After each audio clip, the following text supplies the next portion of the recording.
Hello, wrestling fans, and welcome back to 10 Count. I'm Steve Fall, but on today's edition, I am talking to a U.S. champion, a TNA World Champion, a Money in the Bank winner. Hold on, I need my microphone. Lower it down. Beep. It's Mr. Kennedy! Kennedy! You gotta get it. He deserves the proper introductions. How are you doing today? I'm wonderful. How are you doing? I'm doing great. And, off camera a minute ago, we were talking about weather. I'm okay where I am. A little bit of snow, but you say you're suffering a deep, deep cold winter. Well, Minnesota is always, if you always look at the weather map on like Good Morning America, Minnesota is consistently the lowest temperature in the country. Always, always, always. Besides Alaska. And this winter has been absolutely awful. It's been super cold. Usually we get like these spells of deep, deep freezes, but then it warms up, and we haven't had any of that. It's just been the snow. Once it falls, it has about like an hour or two before it hardens into like a solid crust. So if you don't get out there and get it shoveled off, you're chipping away at it with an ice pick. I know you got to make a snowman quick. Then it sounds like in Minnesota, make that snowman quick. Let the rain come down, freeze them up, and you have an army of snowmen protecting you from burglars. So I guess that could be the next case for you. But we're not talking about snow. We're talking about you and your wrestling career. If you're a wrestling school, what is going on with this? Because who wouldn't first off want to learn from Mr. Kennedy? Again, TNA World Champion, U.S. Champion, Money in the Bank winner. The fact that you have a school, let's talk about it. Where is it? Where can we sign up? We're located in St. Paul, Minnesota.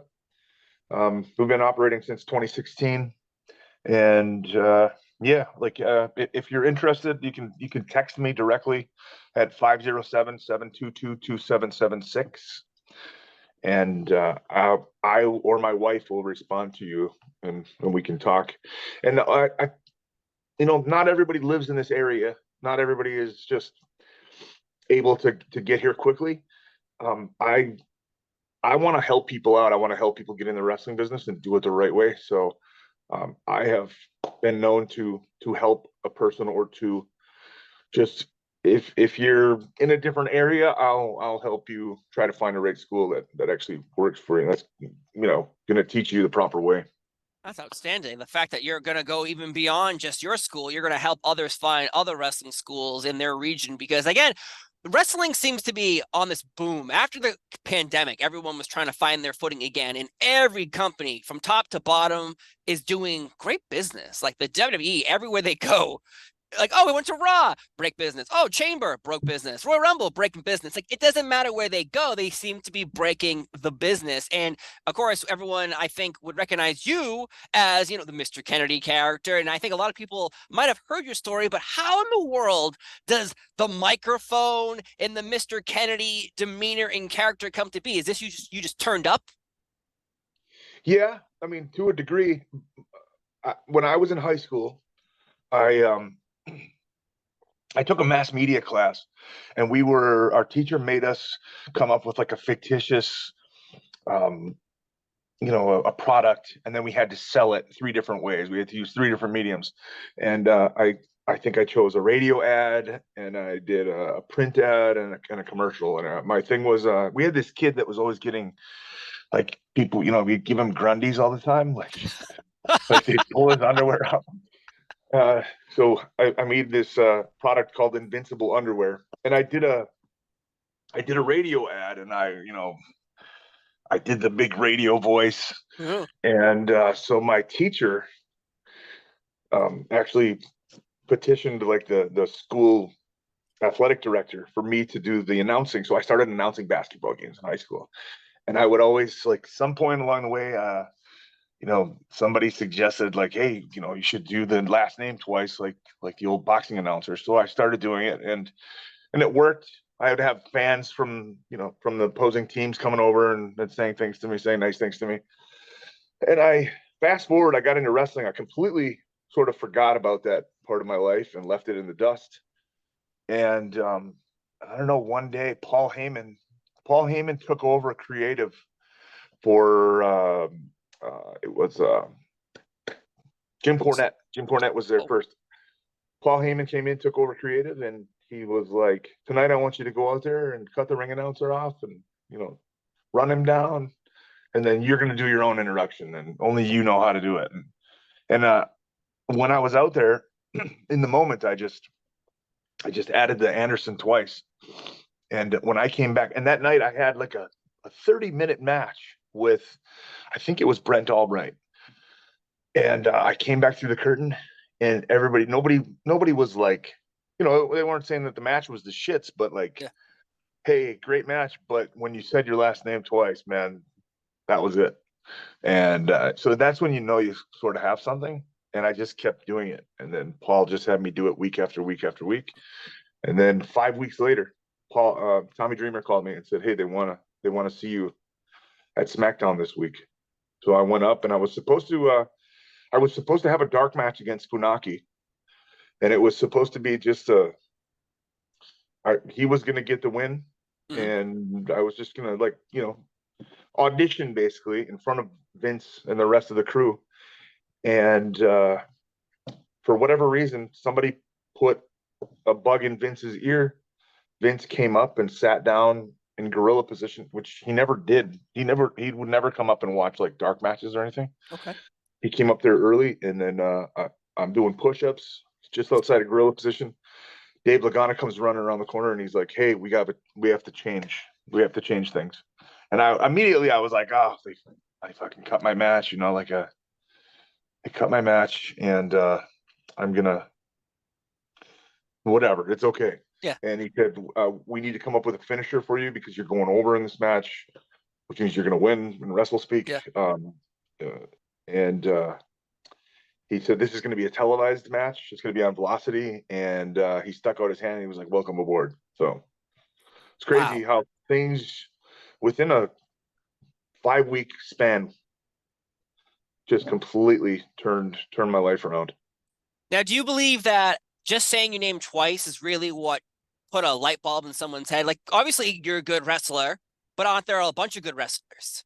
But you came out as this different demeanor. I think saying your name twice might have triggered something like, damn, he's a great wrestler, but like he has it. He has the it factor.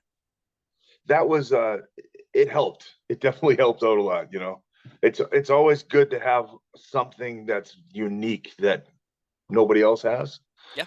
And it was just something that made me stand out at the time. And I remember, when you have something when the boys are repeating it. And every TV that I would come to, every Raw or every SmackDown that I would come to, like all the crew guys would be yelling at Mister, and fans started doing it right away.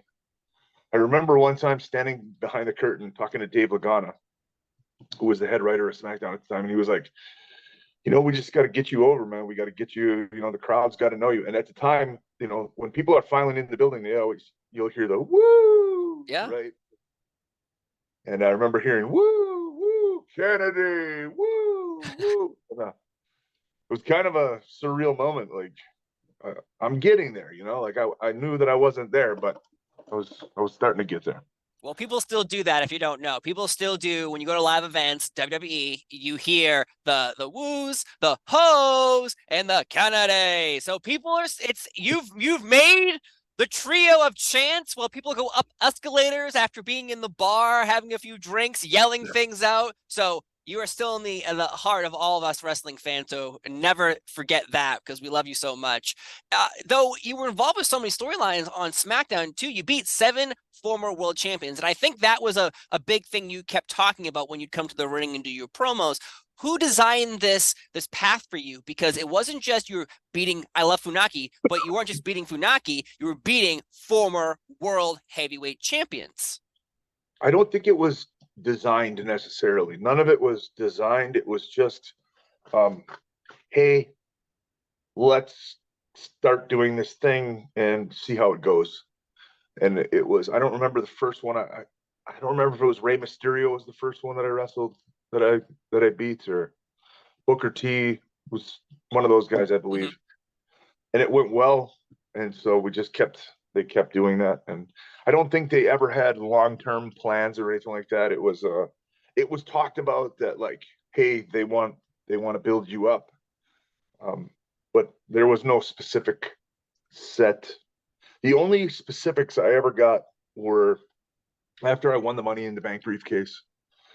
They told me, hey, we're going to have you hold on to that for a year. And I came out, I believe the next night, and I announced that I was going to cash in at WrestleMania the next year.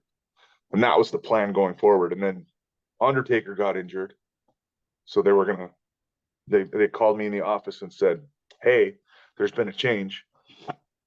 We got to get this title off of Taker. So they laid out this scenario for me. And this was on a Tuesday night after SmackDown, because SmackDown was taped on Tuesday nights. They said, hey, next week, Tuesday, you're going to, Taker's going to have a cage match. Because he had torn his biceps. Yeah. He's going to have a cage match. He's barely going to, get the win. And then somebody's going to come out and beat him up even more. I think it was Mark Henry maybe, or maybe it was him and Mark Henry in the cage or something. Somebody was going to come out and beat him up a little more. And then he was barely going to survive that one. And then they were going to hit my music. I was going to come out, cash in the briefcase, and be the world champion. And so I remember I went to the bars that night with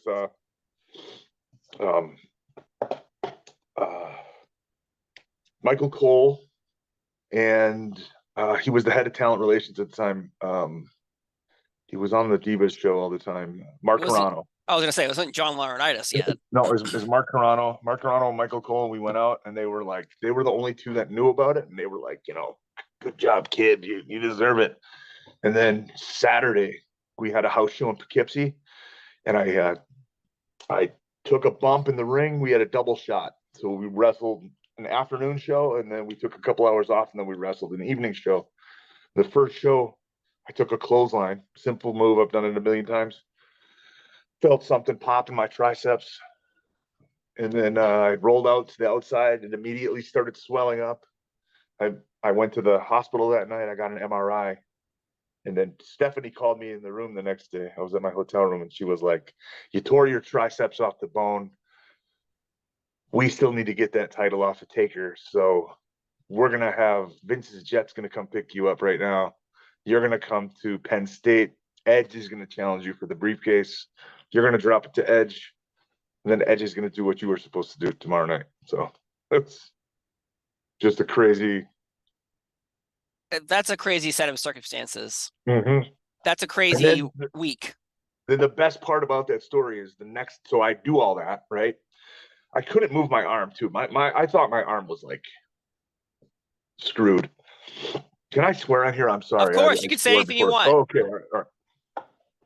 I thought I was screwed, and then I went down. I did all that, dropped the briefcase, went down to Alabama the next day to James Andrews, and I was sitting on his table, and he was like, just feeling my arm, and he was like, "That's not a tear," and I'm like, "What?" He said, I don't feel a tear in there at all. When a guy like James Andrews can tell without looking at the X-rays or looking at the MRIs, he's I'm pretty sure that's not a tear. I don't feel anything in there, but I'm trying to look for your MRI. I can't find it, so we got to have you do another MRI, which sucked because I'm absolutely claustrophobic. So I just hate sitting in those tubes. So I did that, and then he called me a little while later. He's like, "There's no tear. It's just a large hematoma, which is basically a bunch of blood vessels popped inside my arm and just bled internally." He goes, "You'll be out for maybe a month and a half." So yeah, that's a crazy week. So in reality, if Undertaker wasn't injured, I guess they wouldn't have said, "Hey, we're going to want you to win the belt." And then by you getting injured, they're like, "Oh, well, we still need to get the belt off of Taker somehow." So it's like, in reality, like, it's not obviously Taker's fault, but it's like, if Taker wasn't hurt, then there would be no circumstance to push forward on you cashing in immediately to have Edge then beat you for your briefcase on Raw, then for him to cash in on Taker. Like that, these set of circumstances are like the craziest you've ever heard in your life, all lined up at the same exact time to kind of screw you, because again, the original diagnosis was 8 months. Hey, you'll be out for 8 months. And then Dr. Andrews does oh no, you'll be out for a month. how are you feeling after thinking? So you're on the plane. Stephanie calls you, hey, we got to get this off you. Get on the plane. Now you're on a plane. What's going through your mind on this flight being like, everything was about to be handed to me and everything is going to be ripped away from me at the same time? I just thought it's business. I'll take it. I'll get it back. You know, it's just it's not real. It's a storyline. True. They can put pencil to paper at any time and make that happen again. So I thought I'll go away. I'll get better, and then I'll come back. And I mean, it was a little frustrating, and part of me in the back of my head, you know, that little voice saying, but the whole thing behind the Money in the Bank briefcase is that you have a year. You have 1 year to cash it in. So if I'm gone 8 months, that's still this was like a month after I won it. So we got like, you know, that leaves me 2 or 3 more months. And but again, when they pitched the idea to me, they pitched it as, hey, Batista is our guy right now. And we feel like when he's chasing the title, his stock goes up. Mm. So when he's got it for a while, his stock starts to go down a little bit. So the thing is like, we want him to chase it. He's going to chase after you for a while. And when we feel like it's ready, then we'll put the title on him. So, and they just, you know, it wasn't like you're our guy for now. I was the guy for a while. They had basically laid it out to me. You're going to be the transitional champion. And then, which anything can occur out of that, right? Like, who knows what happens. I think every opportunity is an opportunity. Just take it, take it and try to do the best with it. But yeah, I had said to him, I was like, listen, I appreciate you guys saying all that stuff to me, but like, business is business. And like, if you want me to lose the title, I'm gonna lose the title. Like, I'm not, right. You know, Won't be a Montreal screw job situation. It won't be. Yeah, no. So you're the boss, man. Whatever you want. So right. So then when they called me and said, "Hey, we want to take this thing off of you," that little part of my head, I feel like I should have argued maybe a little bit. Not argued, but just like, there's got to be another way, right? Like, they change titles all the time. There's a different way that you could get that off Taker. World champions have changed hands at house shows in 8 seconds when Diesel defeated Bob Backlund. You know what I mean? Like, they have figured out many different ways for a champion to lose a belt without having to do what they did to you. Unfortunately, I guess in their brain, that was the only way to pull this off in their mind. So we had to get. It wasn't against you, obviously. It was, we have to get Batista going up again. He has to beat somebody. Who's he going to beat? Well, you're hurt for a month. What can they do with you? So Edge steps in. Yep. Well, at the time, it was 8 months too. You know, like, it was right. I remember that. I was like, oh no, he's out. And then like a month later, he came back. I was like, and I think we in a previous interview we talked about this, where it was very shocking in my brain to hear that, like, oh, a doctor says you're out for 8 months. Now, he's a professional. He went to school. He did all his, got degrees, all that stuff. Gives you a wrong diagnosis. What if he cut into you? What if he did surgery on you underneath this pretense of, oh, you're going to be up 8 months. We need to do this. Dr. Andrews, unfortunately, when the day that man passes away is the day all these athletes lose like a mind for wrestling and just in general. But you go to him, he's like, oh, it's just blood vessels. It popped. Yeah. Are you kidding me? That's a huge different diagnosis. Yeah, exactly. It's like cutting off your hand instead of cutting off your foot. Yeah. MVP always likes to remind me that I was a misdiagnosis away from a world championship. What an ass! But what a great friend too, maybe. Awesome. My God! But yeah, at the time though, you MVP, and then I think even before that, Carlito and Chris Masters. It felt like there was a group of characters and wrestlers who were all going up. It felt like suddenly I'm like, oh, fresh blood. Because I love Taker, I love Batista, Triple H, Shawn Michaels, Randy Orton, Edge. You love them all. But once you've seen that match 10 times, you need to set up some new scenarios. And I always thought, again, with you and MVP and Carlito and Chris Masters, they were leveling you up. But I always felt like there was like a ceiling. And people always talk about the glass ceiling and grabbing the brass ring. Like, for you personally, did you feel like that? Or is that just like a myth? What, that there's a glass ceiling, that there's a... Yeah, they're trying to like keep you at a level, because for instance, it's an example. I'm not going to say, names. I'm a top superstar. I like being the top superstar. I see you and I'm like, man, he's really good. He's got this Kennedy thing going on. He's got it. He's got a lot of swagger.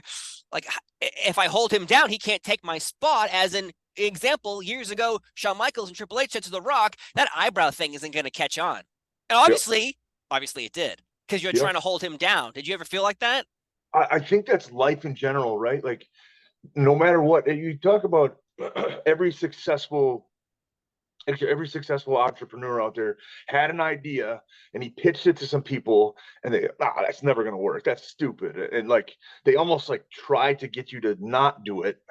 And it's, a lot of people a lot of times think that that's like, they're jealous of you or they're envious of you. I genuinely think that's not the case. I just think they just can't see your vision. They can't hear inside your head and see exactly what you, and I think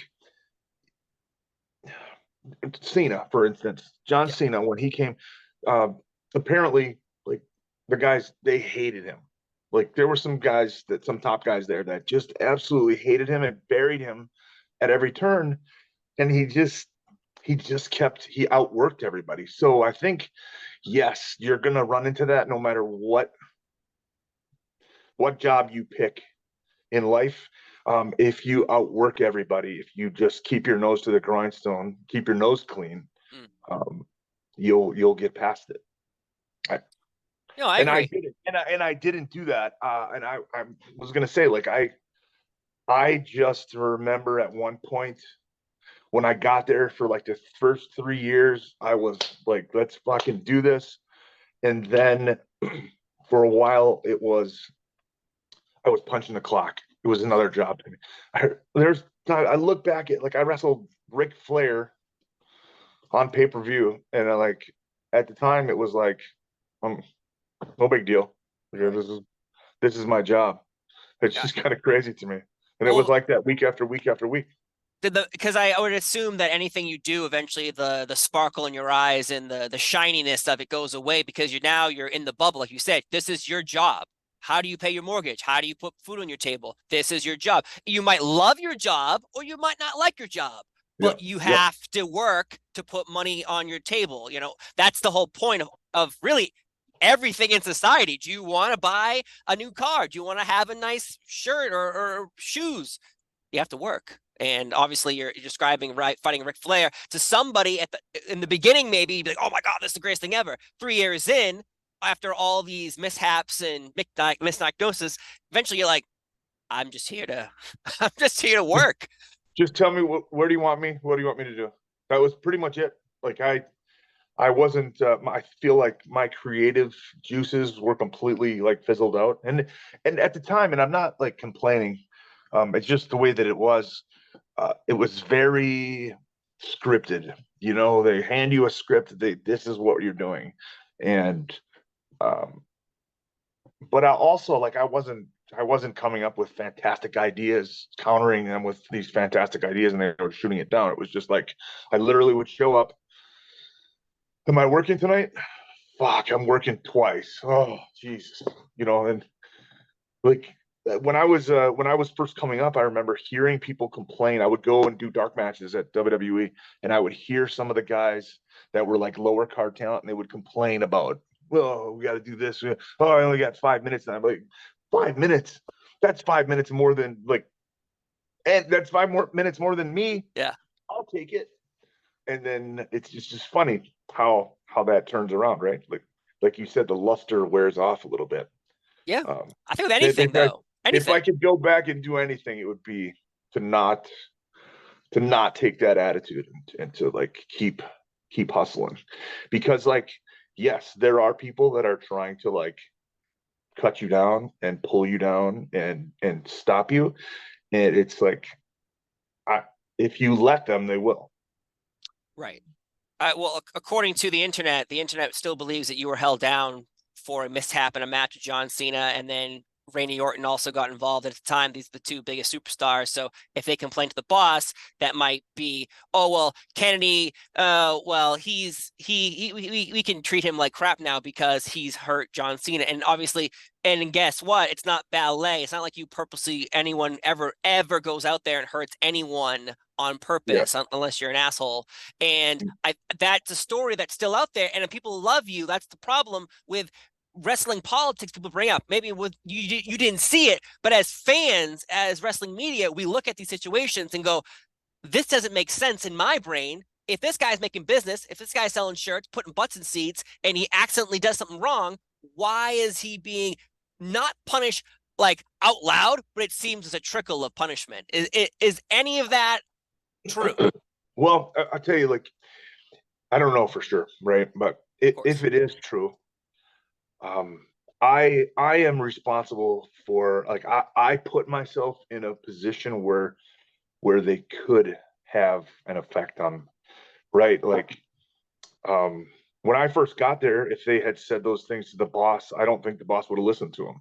If that is in fact the case, right? Like, okay, yeah, in this scenario. So, yep. But my behavior at the time, the way that I carried myself, conducted myself, I think Vince, if that was in fact the case, Vince just like, I'm tired of hearing this guy's name in a negative light. I'm tired of it. Like, let's just cut our losses, you know? And then I had a big chip on my shoulder, so I didn't do myself any favors when I left there and I went to TNA. It wasn't like I was, okay, I'm going to go away. Because I remember having a conversation with Steve Austin once, and Austin was like, kid, get out of there. I'm sorry to say it, but get out of there. You need to go to TNA, get yourself over, kind of reinvent yourself, and then come back. And at the time, I just couldn't pull that trigger, man. I was making good money. It's hard to turn down WWE money, right? And at the time, I couldn't pull that trigger, and I wish I would have listened to him. But yeah, but ultimately, that responsibility is me. I don't blame anybody else for my downfall. I think it's also hard to walk away from money. Steve Austin has great advice, but probably he has Steve Austin money in his pocket at that time. You know, those Austin 316 shirts might have sold a few of them, just a couple, couple million, billion. But him suggesting you walk away from money is a very interesting scenario, because some people have done that. Christian is a good example of someone who walked away from the WWE. He didn't get fired or laid off. He walked away, went to TNA for a good 3 years, became world champion, in a way, I guess not, sort of reinvented himself, came back, and then got brought into ECW and became the ECW champion, and suddenly had a different run there as well. I'm imagining you're getting a lot of text messages right now. Sorry about that. I just got a phone call and it just completely. It's all right. I was like, I'm assuming he's getting a phone call right now. But yeah, but Christian, a good example of someone leaving and then coming back, being reinvented, and then kind of being, in a way, the weirdest thing about when Christian came back was it felt like they forgot everything he did in the WWE. It was like, oh yeah, he was here for a while, but we're not going to tell you what he did. Like, all those TLC matches. He has a brother named Edge. Oh wait, they're not brothers anymore. They're just best friends. Oh, that's weird. That's Kane and Undertaker still brothers, or are they best friends? No, okay. So it's so weird. But when you did go to TNA, though, you became TNA World Champion twice, and then you were involved with many storylines. Jeff Hardy seemed to be a big opponent of yours constantly in sort of storylines and matches. And recently, though, it seemed like he was supposed to go to jail for 10 years. Thankfully, as a wrestling fan, or just a person in general, who he's a father and a husband, he's not going to. Thankfully for that. What was Jeff Hardy like to work with in TNA? Because, you know, I interviewed him once, super nice person, but I'm also the interviewer. When he's talking to you backstage at WWE or TNA, what's the demeanor? Is it, because everyone has this perception of Jeff Hardy, oh, he's a party animal all 24/7. Is he? No, nothing could be farther from reality. Yes, he has that gene, right? Like, he can party, but that's not his existence. Like, he's a good human being. He's really, really shy, and he's very reserved, and he doesn't, you know, he's not into he's very artistic and sort of withdrawn a little bit, but not in a bad way. He just keeps to himself. He's a good person. He helps people out. He's very giving. I mean, every match we ever had, whether it was the very first time we touched each other on Monday Night Raw, he was, what do you want to do, man? Like, he wanted to go out there and put on a performance. And he always liked to be innovative and what's something that we can do that nobody's seen before. And always trying things out. I love Jeff as a performer. They always say never meet your heroes. Jeff was a hero of mine. Like when I first broke into the business, him and Matt were just getting started doing the Hardy Boys thing. And Jeff did the Swanton. I remember the first time I ever saw him do the Swanton, I was like, I want to learn how to do that move. And I learned it. And that was my finisher on the indies. And it ended up being one of my finishers in the WWE and TNA. And we did it against each other sometimes. And but he's just an awesome, awesome person who, like they say, like alcoholism and drug addiction it's a disease. And it's like, you don't get mad at somebody because they have cancer. Like, right. Hey, you fucker, get your head out of your ass and stop having cancer. Like, it's right. Can't do that. And I know that, not everybody can wrap their head around that because not everybody has that bug. But I think when you have it, it's always there. And I think he's made some bad decisions, but overall, he is a good human being. He's a great father. He's a great friend. So good to hear. Because again, there's always, as a TV character, you only see the version that you see on TV, and then put pieces together, thinking that you're putting a person together in a whole, but they're not. What you're seeing on TV is not obviously the person they are in real life. Jeff Hardy, the charismatic enigma. You're talking about how he's quiet backstage and keeps reserved. We see him wearing Jenko pants from 1999 still. The man must have a whole closet. Oh, we're going to do Jeff Hardy dance too? I'll do it. He's got like a whole closet of the same outfit. He's like a cartoon character. Open up the closet, tight shirt, armband, Jenko pants, man. I don't know where he keeps getting them from, but they're shipping from the past to him. Though when we were talking about earlier, but I want to go backwards for a second. Money in the Bank, WrestleMania 23. Again, this was a monumental moment. WrestleMania 24, actually, it was a monumental moment for you building to your character. How does this happen? Is this told to you the day of, a week, a month? Who's informing you that this big moment is going to occur for you? So the thing about WrestleMania, I don't know if I'm pretty sure it's still done this way, but WrestleMania, for the most part, when you see a match, it was put together that day. When you see a match on Raw, SmackDown, it was put together, sometimes put together right before they went through the curtain. Oftentimes, over a period of a couple hours during the day. Same thing with pay-per-views, but WrestleMania, it's such a big deal that they would have us. You go in and you take over a city. It's going to be in LA this year, right? Oh yeah. So they'll be there for an entire week, and they will have all these appearances, and they'll take over whatever hotel they're going to stay at. They'll take over that whole hotel, pretty much, and then you'll just do appearances, and then one of the things is for like 2 hours of every day, you have this ballroom it's got a couple rings in there, and for us they had a bunch of ladders of every shape and size. They've got crash pads in there, and we would go in with I believe it was Johnny Ace and Michael Hayes, who were our producers, and the 8 of us, and just, here's what we want to do. And I remember for the first 3 days, Edge was going over. Edge was going to win it again.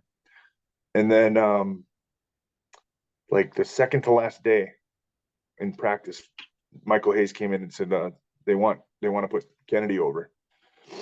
And I remember at the time, like, whenever something cool like that happens, I don't get excited about it.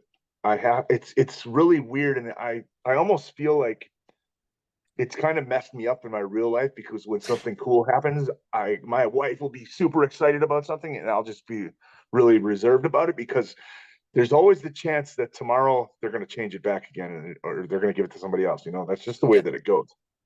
But yeah, like the day before and then we came up with the finish. I remember,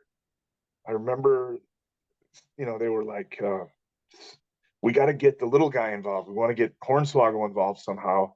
And Horns, it was, they wanted an interaction between me and Finley and Hornswoggle.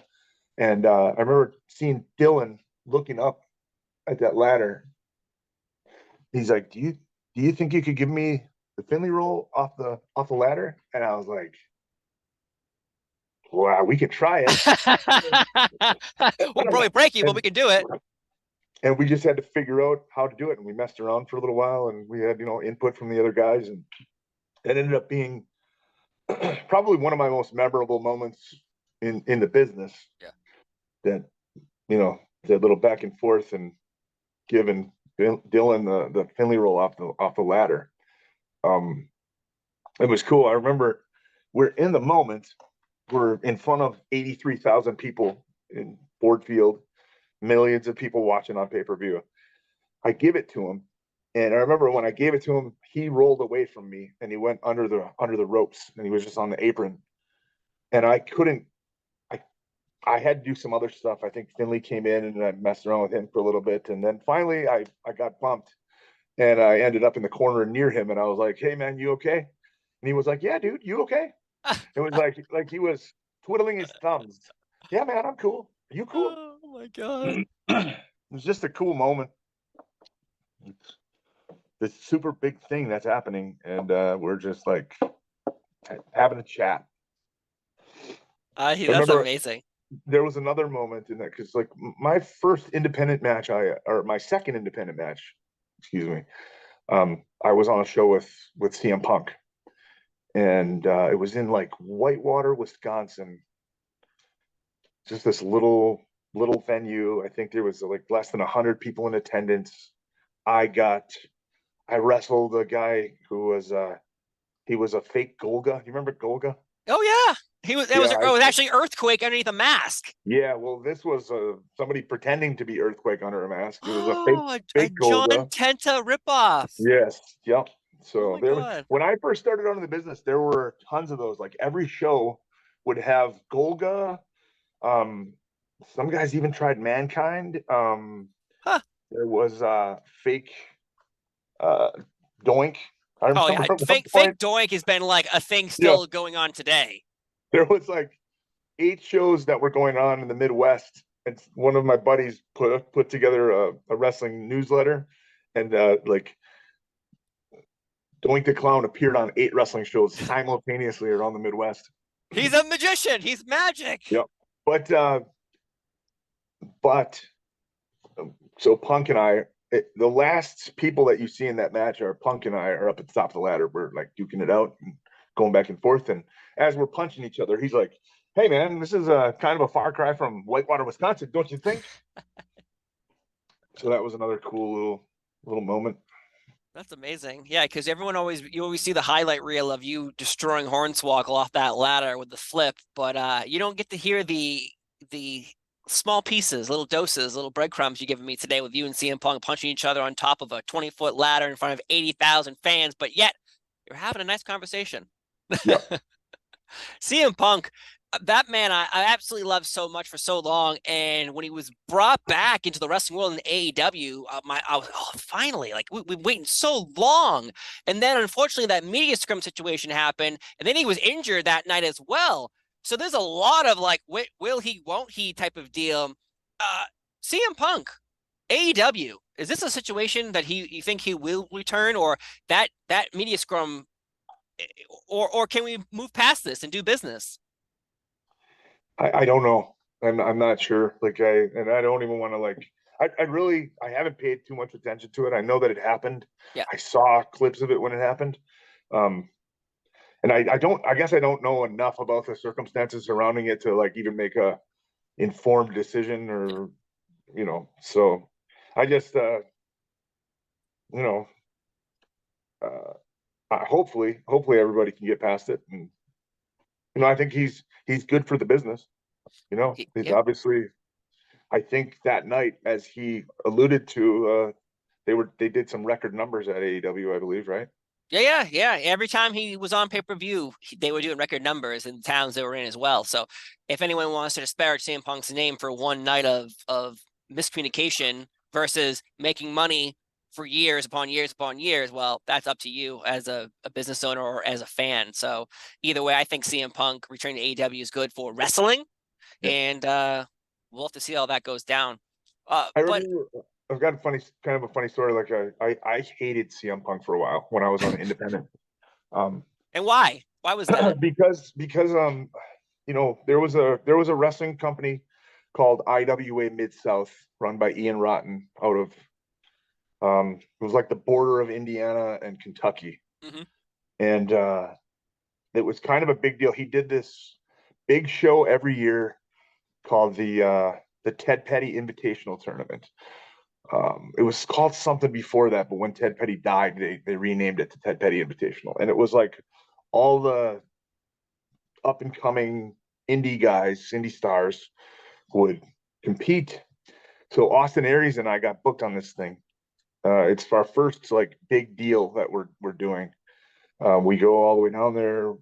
We're wrestling each other, and we have what we thought was a good match. It was actually the first time I ever did the Finley roll off the Oh, second rope. nice. He was the first person I ever did it to, and it incidentally, like, I didn't do it until I got to WWE again, which was years later. For some reason, I just didn't keep doing it. But we had what we thought was a solid match, and you can't wait to get the tape, right? So we can watch it. At the time, tape trading was a huge thing. Oh, yeah. And IWA Mid-South tapes were gold. So people, I finally got a copy of this tape. We pop it in, watching it, and it's like CM Punk, Dave Prazak, and Ace Steel on commentary, and they were burying us. It felt like they were burying us like that, and it wasn't like in character. It was like just kind of taking the piss at us. Wow. And I remember, like, I didn't like him. I didn't like him. I was pissed at him about that. And then I bumped into him on a show. We were booked on a show together, and I just pulled him aside. I was like, "Hey, man, can I talk to you?" And I said, "This." And I brought it up, and I said, "What? Do we have heat or something like that? What the fuck, man?" And I remember, like, he gave me the most sincere, heartfelt apology. It wasn't like, "Oh, well, I was just in character." He's like, I'm really sorry. It was bullshit. I shouldn't have done that." Like, um, and we were cool. We were cool. And then I remember I still sort of like, but you know, it wasn't like all was forgiven in that instant. So then I had gotten called up on the road for WWE out of OVW. Paul Heyman was writing TV there. And I remember Paul really loved CM Punk. Oh, yeah. And I was like, I was Paul's baby, for that couple months before he got me out the door. He got me on TV. And then, Punk was the next guy that he focused on. And I didn't like it. And I remember one time, God bless you. I remember, and I remember Paul took me and Punk out for sushi one night, and we just sat down and like just talked. And I've loved him ever since. Like, sometimes brothers got to fight, and Yeah. Yeah. but yeah, Paul brought us together, and we rode together a little bit when we were both at WWE. So, and Outstanding. then yeah. So sushi brings everyone together, it It seems. does. Sushi and Paul Heyman, of all Yep. people, you would think Paul Heyman, bringing people together, interesting. And Yeah. over the years, you hear, I talked to ECW wrestlers from the ECW '93 to 2001 days, and they'd be like, "I love Paul, but I also wanted to kill him." Like, oh, and then the new generation of wrestlers who work with them in the WWE, they're like, "Man, what a creative genius!" I never hear the second part of, "Oh, I wanted to kill him." I always hear the first part of "I loved him so much and he was so great" and all that good stuff. Though, let's talk I about our don't have a story. negative. I don't have a negative thing to say about Paul Heyman, man. Good. He changed my life. obviously for the better. Yep. Yeah, he it seems that if he likes you, the whole scenario of CM Punk one time on TV saying he was a Paul Heyman guy became a thing. And Mhm. obviously it seems like you are a Paul Heyman guy. Yep. I And was. what did you think he saw in you when you were in OVW and being groomed to be brought up that really was like, oh, he's someone I can get behind? Because obviously there's a bunch of people on that roster. Why do you think he's gravitating towards you? You know, I had a good connection with Paul the minute that we first met each other. Um, I remember the first time we met, I was booked as an extra at a Raw or a SmackDown taping somewhere. Security? Were you a security guard? Yeah, oh yeah, I was a cop a couple times, you know, Oh, like yeah, I remember there was a time where I think it was in Detroit where Rock and Austin faced off with each other, and they like that was where Austin uh yeah, gave him the cheering the beers. beer, cheers them, and it Yeah, fucking went everywhere, and then like they started fighting each other, and then cops came out and separated them and brought them back, and you're the I cop. was I was a cop, and I ended up taking Austin back to his room. Like I was one of the guys that took him through the crowd, Oh through my one of God. those side entrances back into the locker room, So You're on those vignettes of the My Way or the Highway. Little yeah, skit in the background. Oh, well, maybe. see I you don't know if I am or shake to not. the side like, oh, Austin, come on, Austin. Don't make me unholster. Don't make me do it. Yeah. Speaking of that, there was a time my let's see, I got booked as an extra for a Raw and SmackDown in Milwaukee and Green Bay, or Chicago and Milwaukee. That was my first time. I didn't end up doing anything. I was just there, and then I ended up reaching out to it was Kevin Kelly at the time, and I reached out to Kevin Kelly and I was like, "Hey, I see you guys are going to be in Columbus, Ohio, and Jesus, it was Cleveland and then Detroit the next night for SmackDown." I was like, "Can I get booked on that?" Which was a long drive for me, but he was like, "Yeah, let's do it." So I ended up going there. The first night I wrestled S.A. Rios, which was my first like dark Nice. match, tryout match for WWE.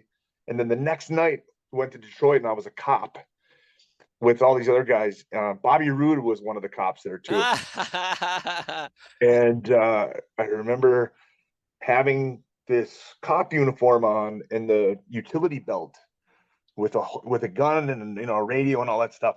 And I remember during the scrum, the fucking thing popped off and fell onto the ground in the mat. Like I don't remember what the date was on it, but if you go back and look, you see this my whole belt just fell off. And I remember nobody was mad at me or anything. Nobody gave me too much of a hard Yeah. time, but I remember like Hunter fucking, hey, you dropped something.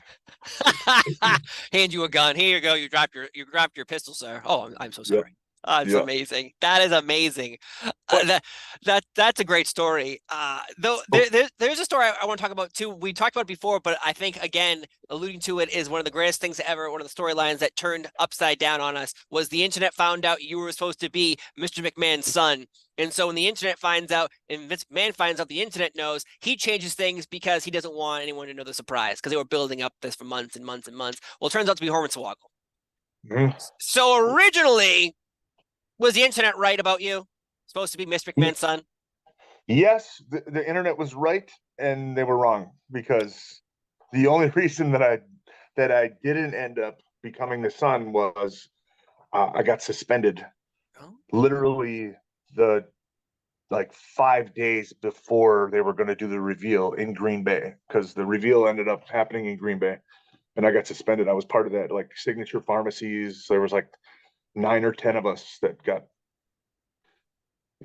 busted for getting performance enhancing supplements off an internet website, which kind of wasn't how that all went down. But I remember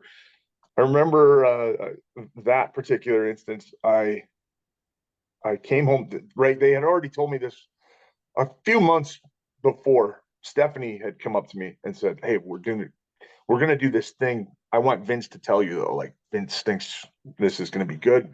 He's excited about it."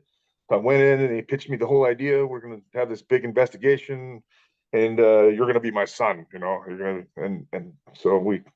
And I remember we did all these like they were doing this big investigation for weeks. yeah. And I had a little interaction with Vince one time, and I said something, and then I turned and I walked away, and I did the Vince walk, you know, just little stuff like that. So they were going to reveal it was me, and then so like I remember we taped SmackDown. I flew home on a Wednesday. It was on a Wednesday. I flew home. I basically got into my door, and I got a call from Johnny's secretary in the office. Hey, they need you to come to you need to go to the airport because you need to come to Stamford. Vince wants to talk to you. And I was like, all right, here we fucking go. Yeah. Go back to the airport. They had my that's okay. I thought someone tripped. I was like, did they trip or are they ducking? She's trying to duck. What was that? I don't know. It was something like that. I don't know. Someone trying to attack you. And so yeah, here we go. I go to the airport, fly back to Stamford. Car comes and picks me up, takes me to Titan Towers, and I get there, and there's like 8 other guys in the office. What are you guys doing here? And we don't know. I don't think it's good though. And I was like, oh.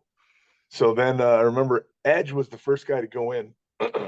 He went in, and we were all like, let us know when you come back out what it is. And he came out, and he goes, I can't say anything.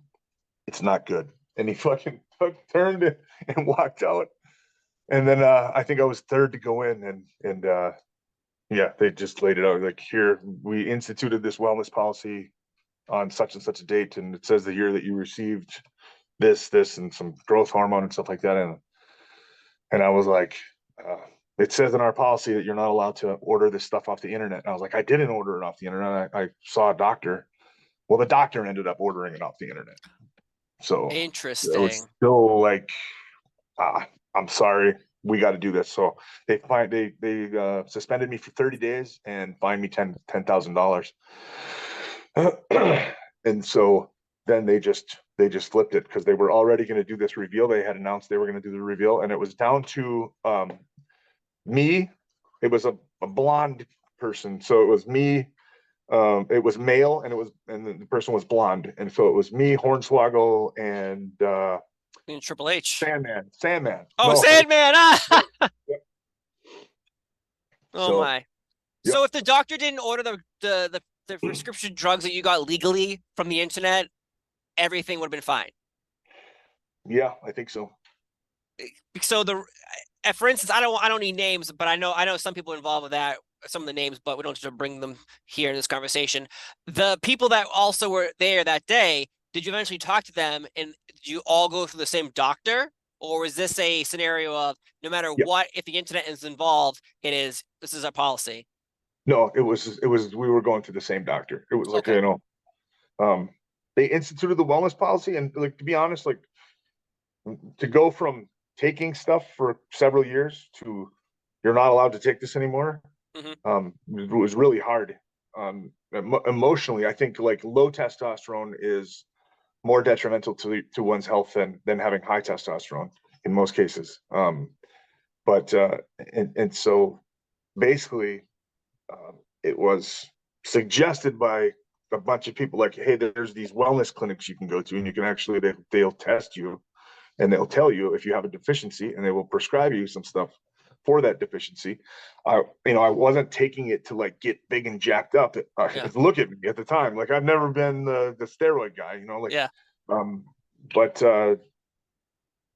but yeah, it was taken for that. But again, that doctor was ordering things that, he was doing it incorrectly. So, because I remember at the time, the Benoit thing had happened. Eddie had just died.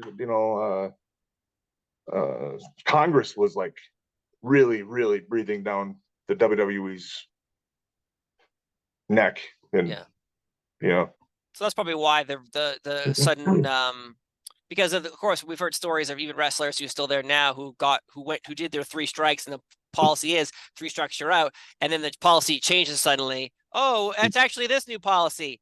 is this because of the main star that has failed 3 times? So you've changed your policy, or you're changing your policy because you feel like it's the right thing to do for the entire company? That's what it turns into, this weird scenario of, like you said, you weren't even a big guy then. I remember there was a larger wrestler. He wasn't muscular, but he was a big guy, and he was also involved with the situation you're talking about. And you're like, this, and again on the internet, so you're like, this guy, why would he take steroids? Like he's like a fatter man. Like, why would he need to take this? So it's very odd that it was the internet that got everyone in trouble versus getting prescribed medicines for yourself.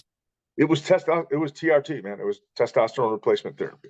That's so weird. That's so weird that the internet is the reason. But maybe the Chris Benoit situation also was like, we cannot have any loose ends no matter what, no matter who. We have to make sure that we don't get caught in this mess again, because that was a situation they couldn't escape. It wasn't like, oh, we'll ignore the wrestling dirt sheets. This wasn't wrestling dirt sheets. This was CNN. This was Fox. This was everybody talking about this awful situation involving Benoit and his family. So probably they're just like, we have to make sure that we don't get caught in this situation again, no matter what. Exactly. And it was news for, it felt like a month and a half, maybe, where it was like, it wasn't just, usually when something happens, something big happens, it's in the news for a couple nights. They'll talk about it, and then they're on to the next thing. This was like week after week after week. It was the focus of all these different news programs, So well, I think it feels like wrestling is always a target, and so when they find a bullseye, no matter who it is, they go for it. And it's always, I feel like that's always the case, no matter what happens in wrestling. It seems to be the bullseye. But like you brought up Chris Benoit being a news story. I've watched wrestling since 1992. I know plenty of people who do not watch wrestling, and guess what? That situation, everyone. Oh, did you hear about this? Yeah, of course I heard about it. But like, that's the thing. Everyone who doesn't even watch wrestling is hearing about this, and immediately is like, oh my god, did you hear about this the story, the situation? And you're like, yeah, but like, I don't know. I'm not these people. I don't know what the situations of, the circumstances behind their closed doors. Nobody knows, and anyone who even wants to speculate can speculate all they want, but nobody knows. So they can say whatever they want. Though you did have, it's a very weird thing to be have this like attached to you, this category, but you're the last person to wrestle Eddie Guerrero, and Eddie Guerrero is one of those wrestlers that have influenced so many people. Mercedes Moné, aka Sasha Banks, Bailey, so many people. Can you give me an Eddie Guerrero story? On the road or backstage, what was he like? Because again, we're underneath this pretense of how great he was, but we really don't know the person.